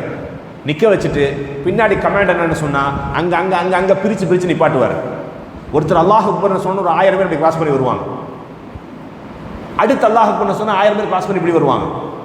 அடுத்து அல்லாஹ் அக்பர்னு சத்தவரை 1000 பேர் கிராஸ் பண்ணி அப்படி வருவாங்க. இப்படி மாறி ஆட்களை வலதுபுறம் இடதுபுறம் வந்து வர வச்சுட்டே இருந்தார். இது எதிரிகளுக்கு என்ன ஆச்சுன்னா, இவங்களுக்கு வெளியிருந்து மறுபடியும் சப்போர்ட் கிடைக்க ஆரம்பிச்சிருச்சு. ஆட்கள் உள்ள மறுபடியும் இறங்க ஆரம்பிச்சுட்டாங்க. நம்ம கடிக்கிற மாதிரி வெறும் 40,000 பேர் கிடையாது, இங்கே நிறைய பேர் இருக்கிறாங்க அப்படின்னு சொல்லி அவர்களுக்கு எதிரியுடைய உள்ளத்தில் அச்ச உணர்வை ஏற்படுத்தினார் காலித் பின் வலீத். அந்த பயம் வந்த உடனே என்ன செஞ்சாங்கன்னா, அது வரைக்கும் டைட்டாக இருந்தவங்க லூஸ் ஆகிறாங்க. சண்டையை மூர்க்கத்தனமாக போட்டு இருந்தவங்க என்ன செய்கிறாங்க, லூஸ் ஆகிறாங்க. பயம் வர ஆரம்பிக்குது. நம்ம இறந்துருவோமோ, எல்லாரும் மரணிச்சிருவோமோ அப்படின்னு சொல்லி பயந்து நடுங்கி அவங்க என்ன செஞ்சாங்க, அவர்கள் அமைதியாக இருக்கிற நேரத்தில் எல்லாத்தையும் தூக்கிட்டு ஓடிட்டார், கூட்டிட்டு விட்டார். இதுதான் முஅத்தாவுடைய போர்க்களத்தில் நடந்த மிக முக்கியமான சாதுரியமான முயற்சி. அதன் மூலமாக ஒரு வெற்றியை முஸ்லிம்களுக்கு அவர் தேடி கொடுத்தார். ரசூலுல்லாஹி ஸல்லல்லாஹு அலைஹி வஸல்லம் அதற்கு பிறகு நடந்த எல்லா போர்க்களத்துக்கும் என்ன செஞ்சாங்க, அவரை தான் தலைமையேற்று அனுப்பி வைத்தார்கள். அதுவரைக்கும் சின்ன சின்ன போர்க்களங்களுக்கு என்ன செஞ்சார், அவர் தலைவராக இருந்தார். அந்த போர்க்களத்தில் ரசூலுல்லாஹி ஸல்லல்லாஹு அலைஹி வஸல்லம் என்ன செய்கிறாங்க, அவருக்கு சைஃபுல்லா அல் ஹாலித்னு பேர் வைக்கிறாங்க. ஹாலித் அல்லாஹுடைய போர்வாள். அந்த பேர் எப்போ கிடைக்கிது அவருக்கு, முஅத்தாவுடைய போர்க்களத்தில் தான் கிடைக்குது. அடுத்து ரசூலுல்லாஹி ஸல்லல்லாஹு அலைஹி வஸல்லம் என்ன செஞ்சாங்கன்னு சொன்னால், ஃபத்ஹ் மக்கா, மக்காவுடைய போர் வெற்றி கொள்ளப்படுது. அதுக்கு அடுத்தது தான் முஅத்தாவுக்கு அப்புறம் நடக்குது. இந்த போர் நடக்கும்பொழுது ரசூலுல்லாஹி ஸல்லல்லாஹு அலைஹி வஸல்லம் என்ன செய்கிறாங்க, மொத்தமாக போர் படையை 4 பிரிக்கிறாங்க. 4 பிரிக்கும் பொழுது 4இல் ஒரு படையினுடைய தளபதியாக என்ன செய்கிறாரு, காலித் இப்னு வலீத் தான் பொறுப்பேற்கிறார். ரசூலுல்லாஹி ஸல்லல்லாஹு அலைஹி வஸல்லம் மதீனாவிலிருந்து கிளப்பி மக்காவுக்கு வர சொன்ன அந்த குறித்த நேரத்தை விட முன்னாடி வந்து நிற்கிறார். 4 பேர் ரசூலுல்லாஹி ஸல்லல்லாஹு அலைஹி வஸல்லம் பிரித்து அனுப்புகிறாங்க. 4 பேர் மக்காவுக்கு எந்த டைமுக்கு வந்து ரீச் ஆகணுமோ அதுக்கு முன்னாடி வந்து ரீச் ஆகி நிற்கிறார். ரசூலுல்லாஹி ஸல்லல்லாஹு அலைஹி வஸல்லம் 4 பிரித்து விட்டாங்களா இல்லையா, அந்த 3 படையிலுமே எந்த சண்டையுமே கிடையாது. இவர் படையில் மட்டும்தான் சண்டை நடக்குது. சின்னதாக ஒரு சின்ன சண்டை நடக்குது. ஒரு 13 பேர் அதில் கொல்லப்படுறாங்க. குறைஷிகள், முஷ்ரிக்குகள் 13 பேர் கொல்லப்படுறாங்க. முஸ்லீம்கள் 3 பேர் கொல்லப்படுறாங்க. மக்காவுடைய கீழ்ப்பகுதி வழியாக என்ன செய்கிறாரு, இவர் சீக்கிரமாக வந்து நிற்கிறார். அவருக்கு அவ்வளவு ஆர்வம், போர் அவருக்கு அவ்வளோ இன்ட்ரெஸ்ட். ரசூலுல்லாஹி ஸல்லல்லாஹு அலைஹி வஸல்லம் போர் வெற்றி கொள்வதற்கு காலித் இப்னு வலீதுடைய படை ஒரு காரணமாக இருந்துச்சு. காலித் வந்துட்டாருங்கிற பயம் அவர்களுக்கு என்ன செஞ்சிச்சு, பெரிய அச்ச உணர்வு ஏற்படுத்தியது. ஏன் அவங்களுக்கு தெரியலையா, யாருடைய வளர்ப்பது, மக்காவுடைய வளர்ப்பது, மக்காவுடைய வளர்ப்பது, மக்காவுடைய வளர்ப்பு வளர்ந்து வந்து எப்படி நிற்குது, முஸ்லிம்களுடைய படையில் வந்து மக்காவை முற்றுகையிட்டு நிற்குது. அதை பார்த்த உடனே அவங்களுக்கு என்ன செஞ்சிட்டாங்க, கொஞ்சம் அவருடைய உள்ளத்தில் அச்ச உணர்வு ஏற்பட்டு கொஞ்சம் லூஸ் ஆகிட்டாங்க. இதெல்லாம் தான் என்னது, காலித் இப்னு வலீதுடைய ஸ்பெஷல். அவர் எந்த இடத்துல போய் நிற்கிறாரோ அந்த நிற்கிற அந்த இருக்கு இல்லையா, அந்த சூழல் இருக்கு இல்லையா, அது அப்படியே அவருக்கு பாசிட்டிவாக மாற்றிக்குவார். அந்த சூழலை அவருக்கு நடந்த மாற்றிடுவார். காலித் இப்னு வலீதுடைய மிகச்சிறப்பு என்னவென்றால், அவர் எந்த இடத்துல நிற்கிறாரோ அவர் அந்த சூழலை அவருக்கு உண்டானதாக மாற்றிடுவார். ரசூலுல்லாஹி ஸல்லல்லாஹு அலைஹி வஸல்லம் பார்த்தாங்க, ஃபத்ஹ் மக்காவுக்கு பிறகு அவருக்கு கொடுத்த பொறுப்புகள் எல்லாம் என்னது, பெரிய பெரிய பொறுப்பு தான். ஒரு கட்டத்தில் ஒரு போர் நடக்கிறது. அந்த போர்க்காலத்தை பொறுத்தவரை ரசூலுல்லாஹி ஸல்லல்லாஹு அலைஹி வஸல்லம் செஞ்சாங்க, இவருக்கு ஹுனைனுக்கு முன்னாடி நடக்கிற ஒரு முக்கியமான போர் இது. இந்த போர்க்காலத்தில் ரசூலுல்லாஹி ஸல்லல்லாஹு அலைஹி வஸல்லம் இவர் செய்த ஒரு தவறை என்ன செய்கிறாங்க, சுட்டி காட்டுறாங்க. என்ன நடக்குது அப்படின்னு சொன்னால், இந்த போர்க்காலத்திற்கு பேர்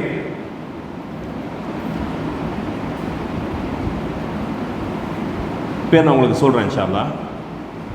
அங்கே நடக்கிற தப்பு என்னன்னு சொன்னால், ரசூலுல்லாஹி ஸல்லல்லாஹு அலைஹி வஸல்லம் அவங்கள்ட்ட போய் என்ன செய்கிறாங்க, அவங்கள போய் பார்த்துட்டு வர சொல்கிறாங்க, செக் பண்ணிட்டு வர சொல்கிறாங்க. அவங்க இஸ்லாத்துலேருந்து கொஞ்சம் சேட்டை பண்ணிக்கிட்டு இருக்கிறாங்க, அவங்கள போய் பார்த்துட்டு வாங்க அப்படிங்கிறாங்க. இஸ்லாத்துக்கு வர மறுக்கிறாங்க. அதே மாதிரி ஜிஸியாவும் கொடுக்க மறுக்கிறாங்க. ரசூலுல்லாஹி ஸல்லல்லாஹு அலைஹி வஸல்லம் என்ன செய்கிறாங்க, சொல்லி அனுப்புகிறாங்க. அவர் அங்கே போய் பார்க்குறாரு. அங்கே போய் காலித் இப்னு வலீத் வந்தாருன்னு தெரிஞ்ச உடனே என்ன செய்கிறாங்க, அவங்க இதுக்கப்புறம் சமாளிக்க முடியாது, எல்லாம் இஸ்லாத்தை ஏற்றுக்குவோம் அப்படின்னு செய்கிறாங்க. ஒரு முடிவுக்கு வந்து இஸ்லாத்தை ஏற்றுக்கிறாங்க. ஆனால் அவங்க எல்லாத்தையும் வெட்டிடுறாரு, கொண்டுறாரு, எல்லாத்தையும் கொண்டுறாரு. ரசூலுல்லாஹி ஸல்லல்லாஹு அலைஹி வஸல்லம் செய்தி போய் சேருது, அல்லாஹ்வுடைய தூதரே செய்தி என்ன வந்துச்சுன்னு சொன்னால், நீங்கள் அனுப்புனீங்களா இல்லையா, அவங்க எல்லாம் இஸ்லாத்துக்கு வர ரெடியாக இருந்தாங்க, ஆனால் காலித் எல்லாத்தையும் கொண்டுட்டார். ரசூலுல்லாஹி ஸல்லல்லாஹு அலைஹி வஸல்லம் கூப்பிட்றாங்க, காலித் இங்கே வாங்க, என்ன பண்ணீங்க? இல்லை யார சொல்லலாம், அவங்க வந்து உண்மையிலேயே இஸ்லாத்துக்கு வரல, அவங்க இந்த வாளுக்கு பயந்து இஸ்லாத்துக்கு வந்தாங்க. இந்த வாளுக்கு பயந்து இஸ்லாத்துக்கு வந்தாங்க. அதுக்கு முன்னாடி வரைக்கும் அவங்களுடைய ஸ்டேட்மெண்ட் அது கிடையாது. ஆனால் நான் போய் நின்ற பிறகு அவர்கள் இஸ்லாத்துக்கு வர்றேன்னு சொல்லி செய்கிறாங்க, நடிக்கிறாங்க யார சொல்லலாம் அப்படின்னாரு. ரசூலுல்லாஹி ஸல்லல்லாஹு அலைஹி வஸல்லம் கடுமையாக அவரை சத்தம் போட்டாங்க, கடுமையாக கண்டிச்சாங்க. கண்டிச்சு ரசூலுல்லாஹி ஸல்லல்லாஹு அலைஹி வஸல்லம் கையை தளர்ந்து துவா செஞ்சாங்க, யா அல்லாஹ், இந்த காலித் இப்னு வலீதுடைய இந்த செயலுக்கும் எனக்கும் எந்த சம்பந்தமும் கிடையாது, இந்த செயலுக்கும் எனக்கும் எந்த சம்பந்தமும் கிடையாது. ரசூலுல்லாஹி ஸல்லல்லாஹு அலைஹி வஸல்லம் அவருக்கு எதிராக செய்த பிரார்த்தனை என்னவென்றால்,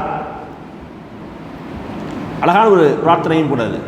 நான் இதிலிருந்து என்ன செய்கிறேன், அல்லாஹும்ம இன்னி அப்ரா இலைக்க மிம்மா சனஅ காலித், காலித் என்ன செய்தாரோ அந்த செயலுக்கும் எனக்கும் எந்த சம்பந்தமும் கிடையாது.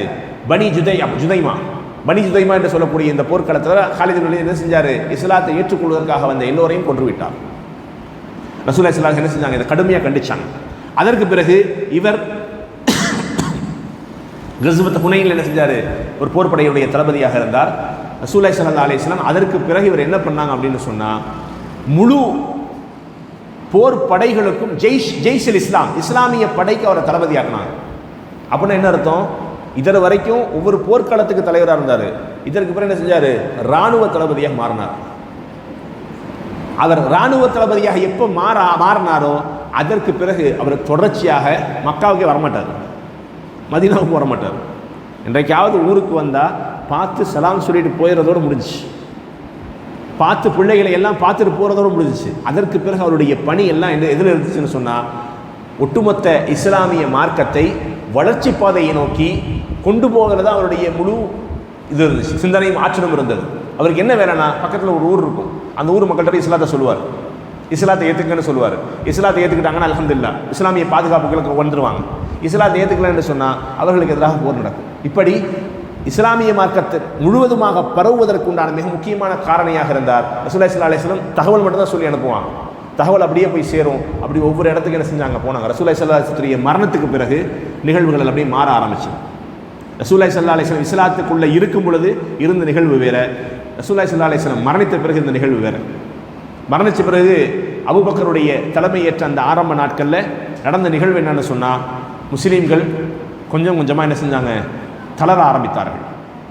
அதாவது ஒரு பக்கம் ஃபித்னா அதிகமாகுது, ஒரு பக்கம் ஜக்காத்து கொடுக்க மாட்டேங்கிறாங்க, ஒரு பக்கம் தான் நபின்னு சொல்லி வாதித்தவங்க என்ன செய்கிறாங்க, தலதூக்க ஆரம்பிக்கிறாங்க. இதெல்லாம் தலதூக்க ஆரம்பிக்கிறாங்க. ஒரு பக்கம் ஜக்காத்தை கொடுக்க மாட்டேங்கிறாங்க, இஸ்லாமிய கடமைகளை ஃபாலோ பண்ண மாட்டேங்கிறாங்க, ஜிஸியா தர மாட்டேங்கிறாங்க. இப்படி எல்லாம் என்ன செஞ்சுது, ஒரு பக்கம் முஸ்லீம்களுடைய இஸ்லாமிய சமூகத்திற்கு மிகப்பெரிய பாதிப்புகள் பரவ ஆரம்பிக்கிற அந்த நேரத்தில் அபூபக்கர் ரலியல்லாஹு அன்ஹு என்ன செய்கிறாங்க, ஒவ்வொருத்தருக்கு பின்னாடி அனுப்பி வைக்கிறாங்க. ஃபஸ்ட்டு நேரம் என்னது, முசைலமாவை போய் என்னன்னு பார்த்துட்டு வாங்குறாங்க. போகிறாரு, சண்டை போடுறாரு. யார் அந்த முசைலமா? முசைலமத்துல் கஸ்ஸாப், தன்னை நபி என்று ரசூல் ஸல்லல்லாஹு அலைஹி வஸல்லம் இருக்கும் பொழுதே வாதிட்டவன். ரசூல்லா மௌத்தான பிறகு அபூபக்கர் ரலியல்லாஹு என்ன செஞ்சாங்களோ செய்யலையோ, அவர் முதலாவதாக செய்த பணி முசைலமாவை கொல்லணும். முசைலமானா சும்மா இல்லை, சும்மா ஒரு தனி நபர் இல்லை, அவன் ஒரு நாட்டையே கையில் வச்சிருக்கிறான், ஒரு ஆளுமையை கையில் வச்சிருக்கிறான். அந்த பகுதி, அதனால தான் ரசூலுல்லாஹி ஸல்லல்லாஹு அலைஹி வஸல்லம் அந்த தைரியத்தில் லெட்டர் அனுப்புனான். நான் இந்த நாட்டை பார்த்துக்கிறேன், நீங்கள் அந்த நாட்டை பார்த்துக்குங்க. நான் மக்கா மதீனாவை பார்த்துக்கிறேன், நீங்கள் மக்கா மதீனாவை பார்த்துக்குங்க. நான் இந்த ஏரியா ஃபுல்லாக பார்த்துக்கிறேன், நீங்கள் இங்கே நீங்கள் அங்கே நபியாக இருங்க, நான் இங்கே நபியாக இருங்க. ரசூலுல்லாஹி ஸல்லல்லாஹு அலைஹி வஸல்லம் என்ன செஞ்சான், அந்த நாடு தனக்கு பின்னாடி இருக்கிற தைரியத்தில் தான் என்ன செஞ்சான், லெட்டர் எழுத அனுப்புறான். அவருடைய மரணத்துக்கு பிறகு அபூபக்கர் ரலியல்லாஹு அன்ஹு காலித் இப்னு வலீதுக்கு கொடுத்த ஃபர்ஸ்ட் அசைன்மெண்ட்டே அதுதான். என்னன்னு பார்த்துட்டு வா. அவனை முதலாவதாக கொன்றதும் காலித் இப்னு வலீத் தான், முசைலமாவை. இன்னா லில்லாஹி வ இன்னா இலைஹி ராஜிஊன். அவர் சொன்னார், நான் அன்னைக்கு செஞ்ச தப்பை இதில் சரி செஞ்சுட்டேன்னாரு. எந்த தப்பு?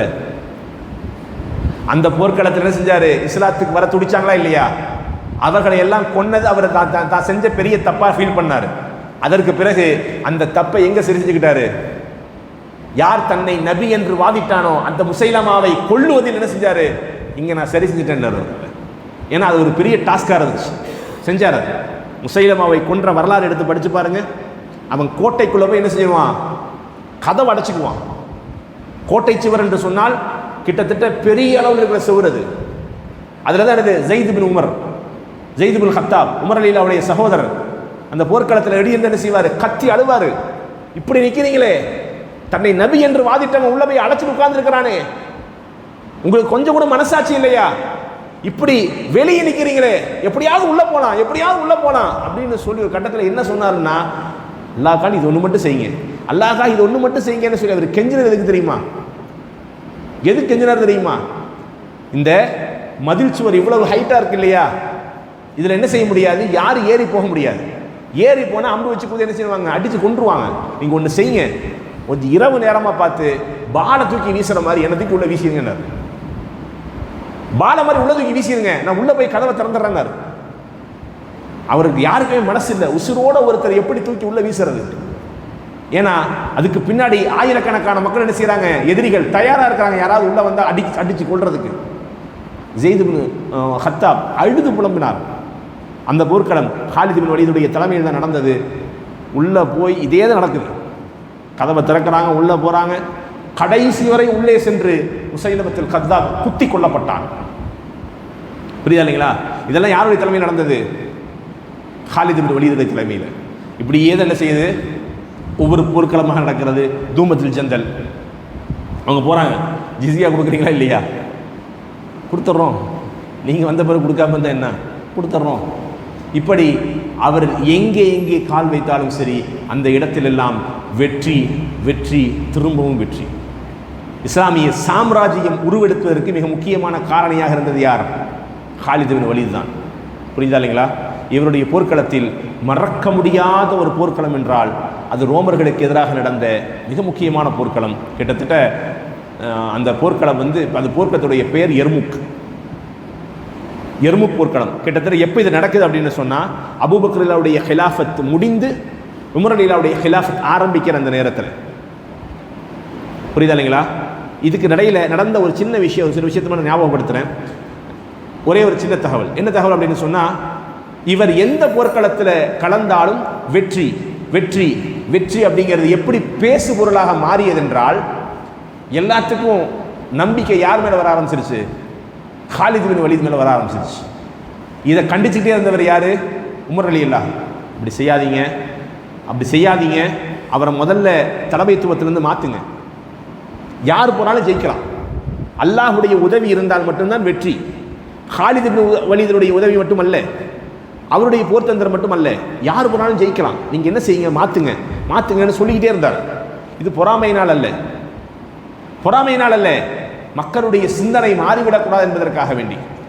அதற்கு மாற்றமாக எப்படி பேச ஆரம்பித்தாங்கன்னா, அபூபக்கர் ரலியல்லாஹு மேடை ஏறினாலும் இதுதான் பேசுவார். எப்படி பேசுவார்னா, உங்களுடைய கருவறைக்குள் நீங்கள் பெற்றெடுக்கிற பிள்ளைகள் காலித் இப்னு வலீதை போன்று பெற வேண்டும் என்று ஆசைப்படுங்கள். காலித மாதிரி ஒரு பிள்ளை பெற ஆசைப்படுங்க. நீங்கள் இப்படியே சொல்லி சொல்லி சொல்லி சொல்லி செஞ்சார், கொம்பு செய்ய விட்டுக்கிட்டே இருந்தார் அபூபக்கர் ரலியல்லாஹு.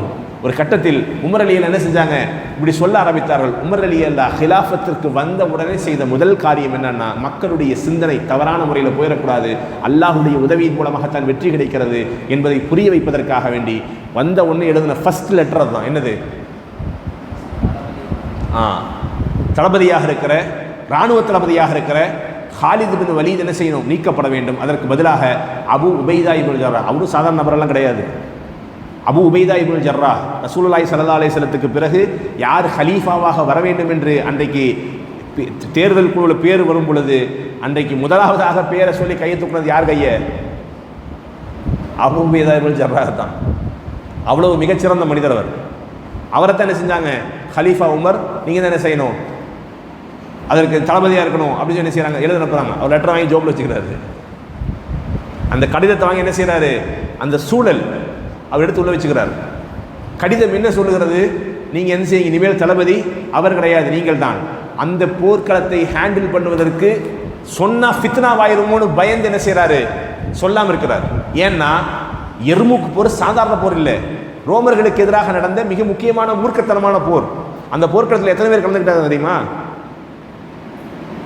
எதிரி படையில், ரோமர்களுடைய படையில் 25 லட்சம் பேர். எத்தனை பேர்? 25 lakhs. 25 லட்சம் பேர் ரோமர்களுடைய படையில படை வீரர்களாக இருக்கிறாங்க.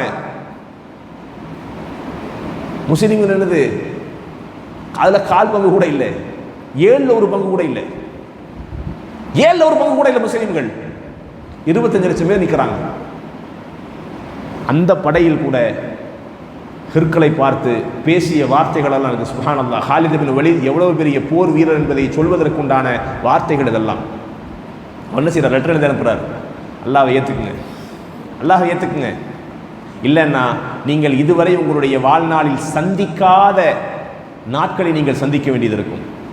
நீங்கள் எதிர்கொண்டிருக்கக்கூடிய எதிரிகள் யார் என்றால், நீங்கள் எப்படி இந்த உலகத்தில் வாழ ஆசைப்படுகிறீர்களோ அவர்கள் அதே போல் நீங்கள் எவ்வளோ ஆசைப்படுறீங்களோ அதே மாதிரி அவங்க போர்க்களத்தில் கலந்து ஜிஹாதில் கலந்து கொண்டு வீர மரணம் அடைய வேண்டும் என்ற ஆசையோடு இருப்பவர்கள். நீங்கள் எவ்வளோ வாழ ஆசைப்படுறீங்களோ அவங்க அவ்வளோ சாக ஆசைப்படுறாங்க.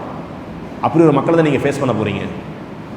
நீங்கள் எவ்வளவு வாழ இந்த உலகத்தில் ஆசைப்படுறீங்களோ அவ்வளவு சாக ஆசைப்படுறவங்க இருக்கிறாங்க. இங்கே முடிஞ்சால் நீங்கள் என்ன செய்யுங்க, எங்களை ஃபேஸ் பண்ணிக்கிங்க, அல்லாஹ்வை ஏற்றுக்குங்க, இல்லைன்னு சொன்னால் உங்களை நம்ம சும்மா விட மாட்டோம். இப்படி ஒரு லெட்டர் என்ன செய்கிறாரு? ருஸ்துமுக்கு எதிராக, கிற்களுக்கு எதிராக கொடுக்குறாரு. யார்? காலித் இப்னு வலீத் அவங்க கேட்குறாங்க, என்ன வேணும் உங்களுக்கெல்லாம்? நாங்கள் எத்தனை பேர் நிற்கிறோன்னு தெரியுதா? 25 லட்சம் பேர் இருக்கிறோம். எங்களை எதிர்த்து சண்டை போடுற அளவுக்கு உங்களுக்கு திராணி இருக்கா? உங்கள் மூஞ்சிகளை எல்லாம் பார்த்தா வறுமையிலேயே ஏழ்மையில் இருக்கிற மாதிரி இருக்குது, சாப்பாட்டுக்கு வழி இல்லாத மாதிரி இருக்குது.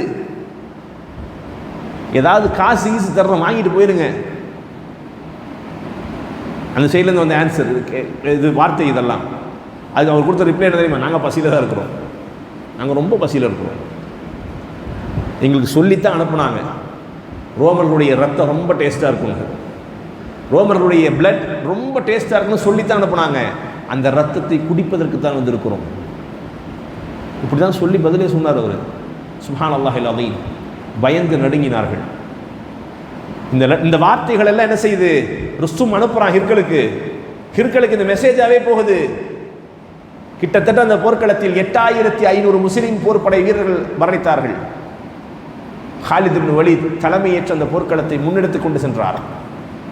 மிகப்பெரிய போர் எல்லாம் அப்படி இந்த ரணமாக மாறியது.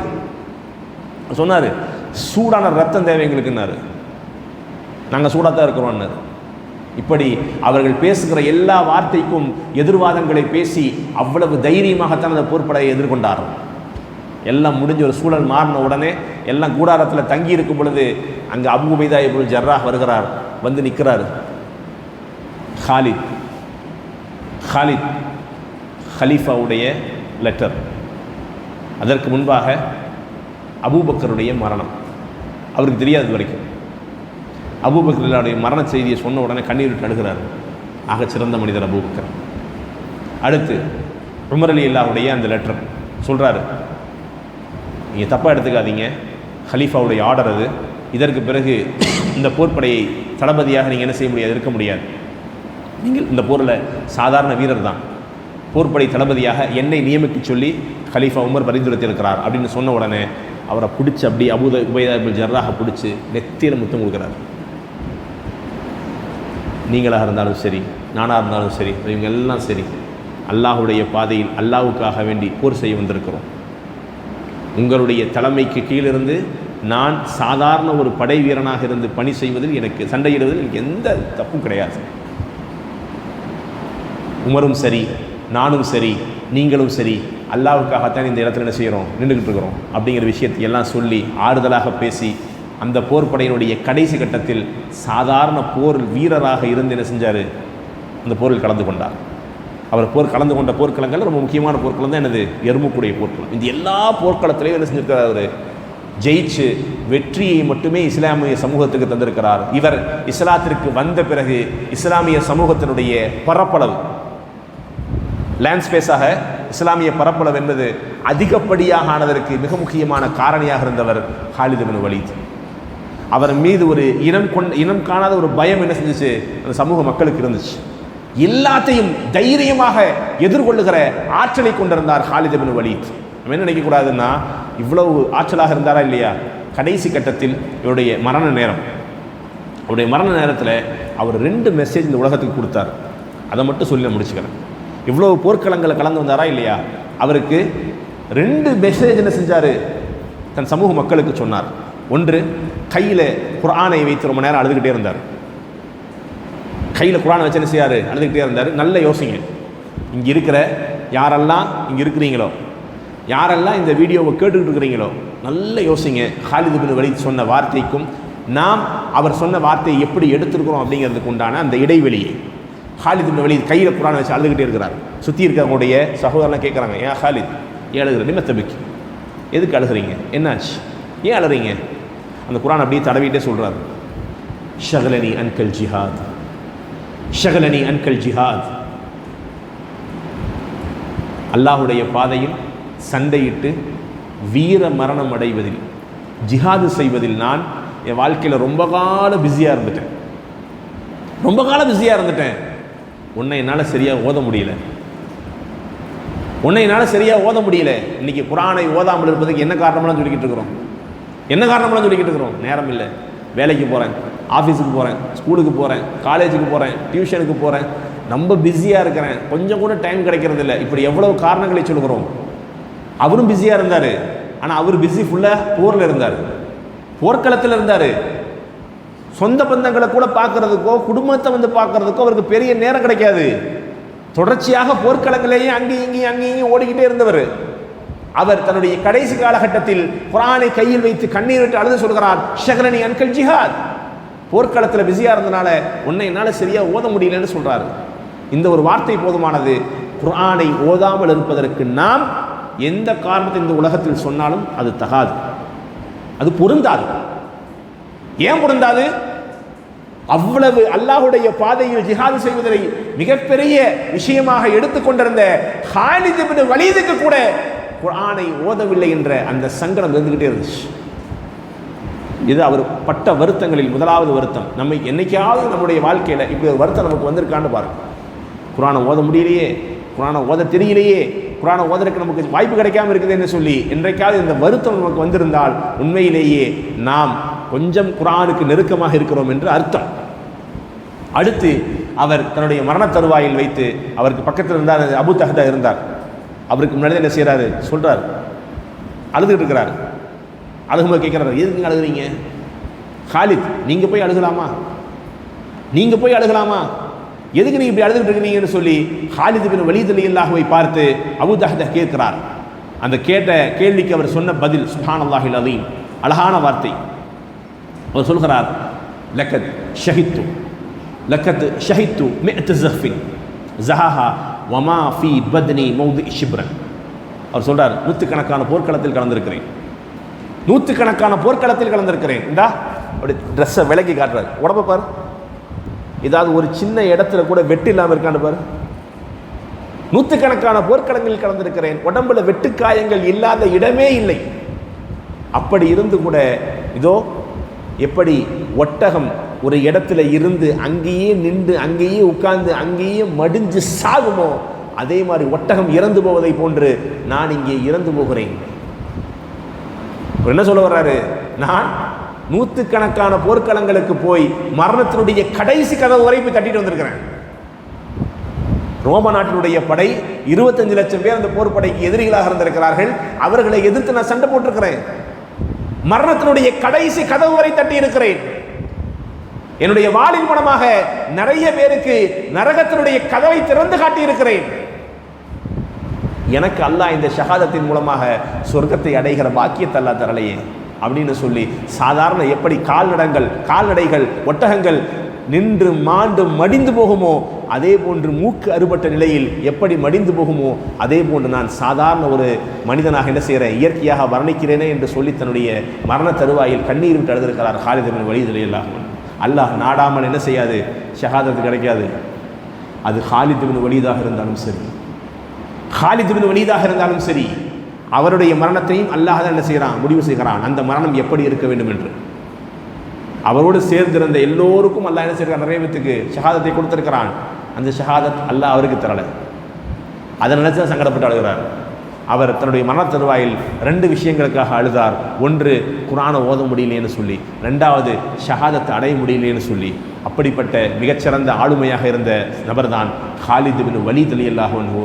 ஆகச்சிறந்த ஆளுமையாக இருந்தார்.